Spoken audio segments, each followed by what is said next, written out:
kind of really depends on where you sit. If you're a homeowner, you're sitting on kind of a very rapidly appreciating asset. If you're a renter, it's worrisome about, when are you going to be able to get into that market.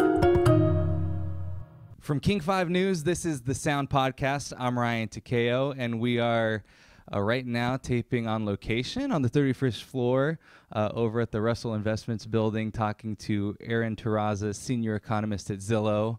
Thanks for being here. Thanks for having me, Ryan. So you had this report that was released this morning that talked about home appreciation in Seattle city limits. And in it, it says that homes are appreciating about $54 per work hour. That's right.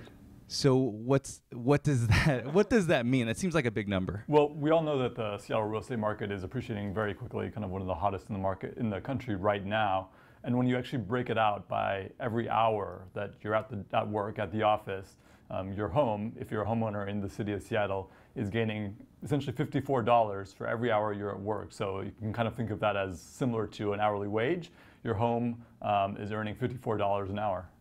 So this is something that you came up with, basically from talking to you earlier. This is the median appreciation in the city. That's right. Over what time period? Over the past year, so February 2017 to February 2018. Okay, and then divided it by the work hours? The number of working hours in a year, that's 2,087. According to the federal government, you have to account for holidays and things like that. 2,087? Huh. Yeah.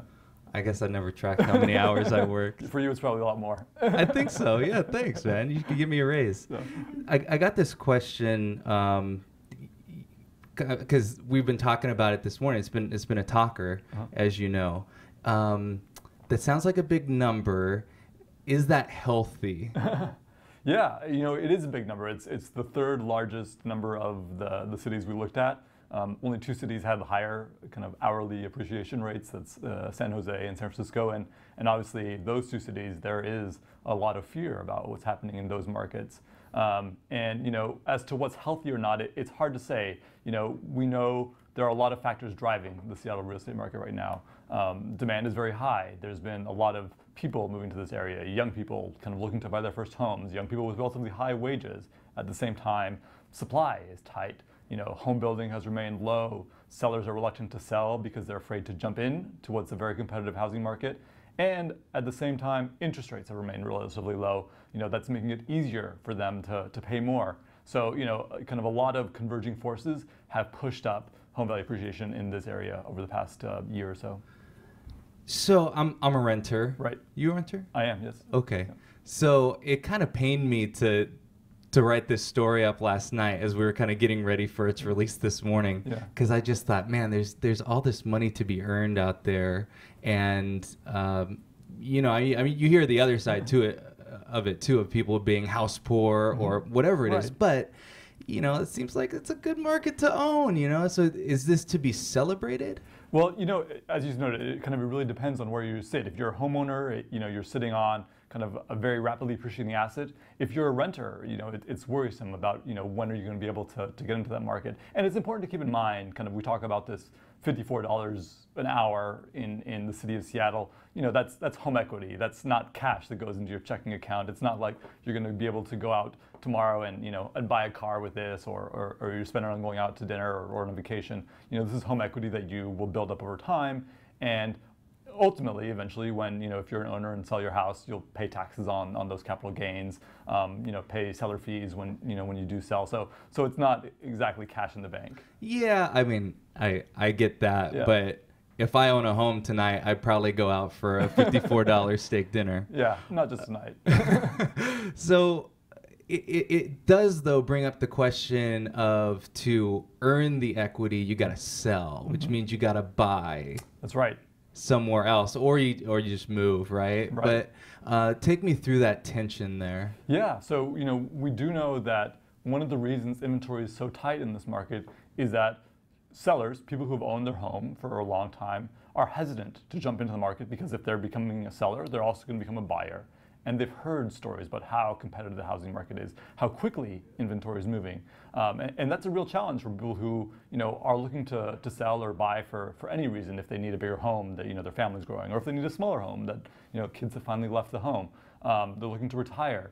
Those are all kind of factors that make it very scary for sellers to jump into this market. There's a lot of uncertainty. A couple weeks when you're going to have to juggle things. Now, an experienced real estate agent can walk you through this process. There are things such as kind of bridge loans to help you through this transition period. So it's not like it's unheard of or impossible.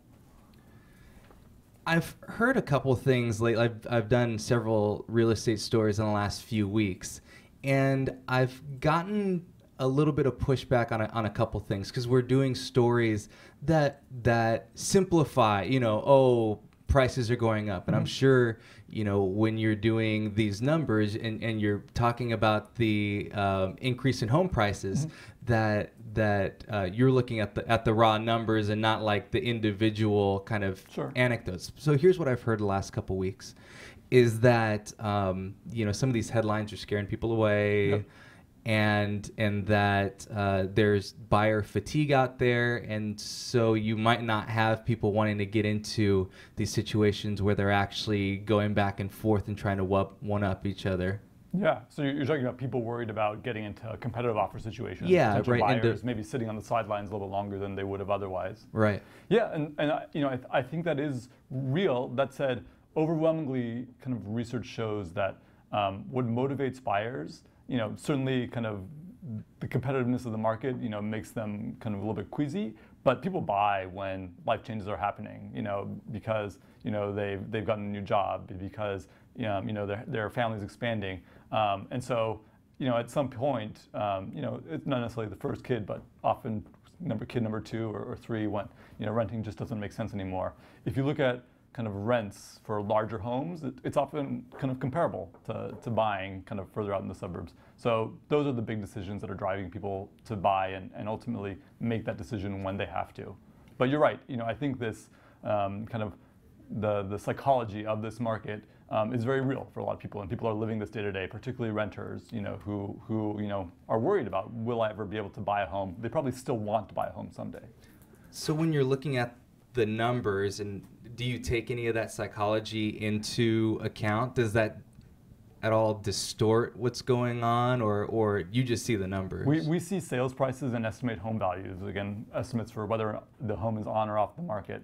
So no, we can't tease out how much of it is driven by an individual person's expectations about what's going to happen. But the kind of a lot of economic evidence does suggest that expectations are a big part of what drives markets. So let's talk about from the renter's perspective, because I feel like we have a kinship now that we're both renters, because I have seen some at least hopeful headlines recently about the increase in supplies and apartments in the area, and forecasting this out a little bit, what do you see as far as what renters are facing? So we have seen a pretty sharp slowdown in rent appreciation in the city of Seattle over the past year. If you look at rents, multifamily rents, apartment rents in the city of Seattle, a year ago they were growing at 9%, now they're growing closer to 2%. By contrast, the areas of kind of greater Seattle where we're seeing the fastest rent appreciation are those further flung outlying communities.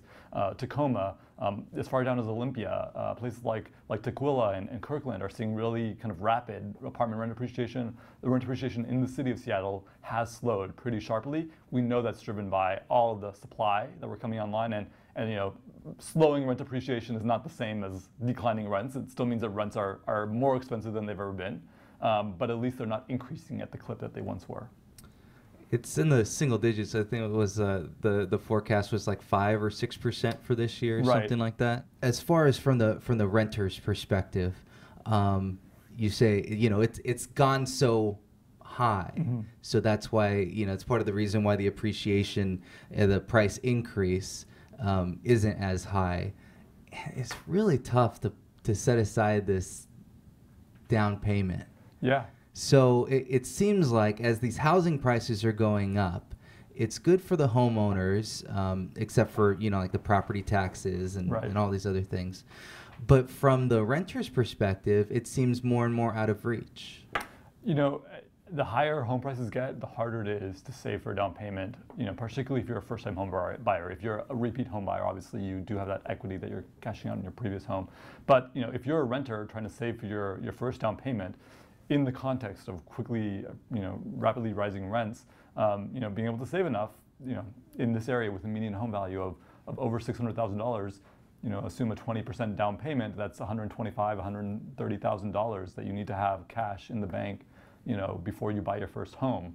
Now, 20% is not always necessary. There are plenty of home buyers who buy with 10% or 5% down. Or even less. Or even less. There are special situations as well. So that's important to keep in mind. For many people, a down payment is a psychological barrier, but it doesn't have to be.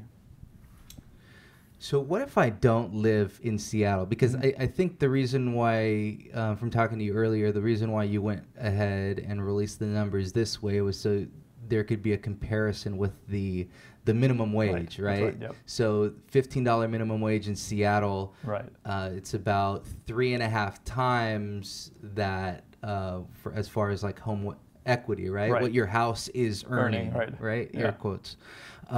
So as far as if you're outside of Seattle, what does that mean? So, outside of Seattle, there's kind of a huge diversity of communities. In a place like Commercial Island, a very high price community, your home is earning about $88 an hour. That's almost on par with, San Jose, where your home is earning $99 an hour, almost $100 an hour.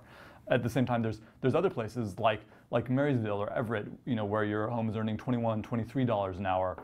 Further south, Tacoma, $16, $17 an hour.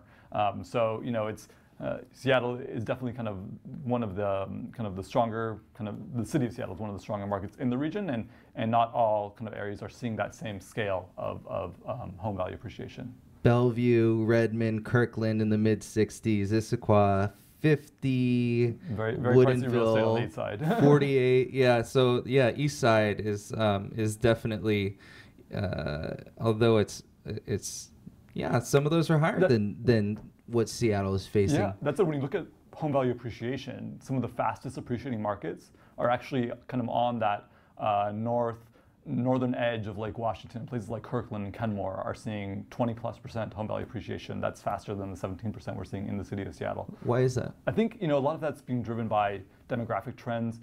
We know millennials right now are off buying their first homes. Those suburban markets have a lot of appeal to them. So for first-time home buyers moving forward, keeping in mind that the last time I talked to you on the podcast had to do with drive time. Here's what it boils down to. Every 5 minutes you add to your commute during rush hour, it means you save $35,000. For first-time home buyers, what should we keep in mind moving forward? Right. I think for first-time home buyers, it's important to keep in mind that, it's not impossible, right? There are lots of first-time home buyers out there kind of making their first home purchase. In a competitive market, perhaps more than anywhere else, it's important to have kind of a skilled professional guiding you. You want someone who knows how to structure a competitive bid, someone who knows what the seller is looking for, what the seller is prioritizing. It's not always that the seller kind of simply wants the highest amount. Sometimes the seller wants to close quickly or hire kind of earnest money, the cash that they get, at signing, because they're looking to buy their next home. So having a skilled professional guide you through this process is extremely important in a competitive market. Another kind of important thing is calibrate your expectations. You hear stories of people who have been on the market for several months at a time, and they gradually get a sense of what's available and what they can afford. They may not necessarily go into the process with that realistic expectation. Okay, you knew this question was coming. Because everyone on Facebook is wondering, look, are we gonna hit a bubble? Right. Are we in a bubble? When is this gonna end? Right. When is this gonna end? I think it's important to be careful what we mean by a bubble. We don't have the same types of kind of fast and loose lending standards that we saw in 2004, 2005. So no, we're not going to see a repeat of the crash that we saw in 2007, 2008. But interest rates have been very low for the past couple of years, and as interest rates begin to rise, we could see some headwinds in the housing market. That's going to slow appreciation. I don't think we're going to see a decline in home values in this area. If you look at the fundamentals of what's driving the market in this area, they are solid. There's been an employment transformation. We've seen a lot of job growth, a lot of people moving to this area. That's demand. That's not going away. So certainly, we could see home value appreciation start to slow as interest rates rise, but I don't think we're going to see a crash over the next year or two. So as far as forecasting it out, you said you don't see any depreciation. How long does that last? Yeah, so I'm an economist, but economists have a very bad record of forecasting beyond kind of a couple years ahead. Okay. I hesitate to go beyond 2 or 3 years. So you don't see it in the next 2 or 3 years? I don't see in the next certainly not in the next 2 years. But in the long term, there are a lot of unknowns going on right now, a lot of uncertainty in the world, and who knows what could happen beyond 2 years. Aaron, thank you very much. Appreciate it. Yep. The Sound is a production of King 5 Media in Seattle, Washington. We appreciate Aaron Terrazas from Zillow, senior economist here at Zillow, talking about the home market.